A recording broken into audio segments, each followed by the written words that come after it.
Anytime you sit down with the U.S. president now, you are up on a high wire, and the possibility of some kind of sideways slip always very real. From the federal Conservatives here in Ottawa, we have a kind of a fresh letter this morning putting in writing what we have heard Pierre Poilievre say in recent days. Conservatives also pointing out in the House that some time has passed now.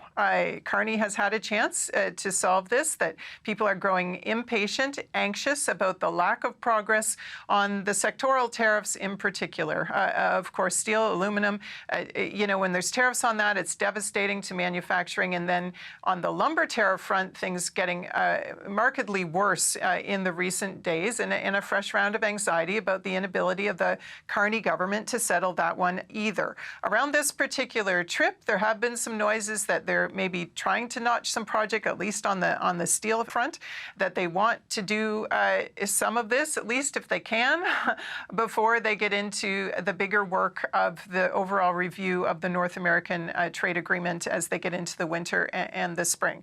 But consider the risk of reputational damage for Mark Carney if he can't sooner or later manage to not just have a warm handshake with Trump, but actually notch an actual win, let alone that if there is disagreement tomorrow, if Trump decides to bully Canada, as he sometimes does when he's dealing with some tough issues on any number of other geopolitical or domestic fronts on his side, that sort of you could be in a situation where you wonder whether, the trip is worth the risk.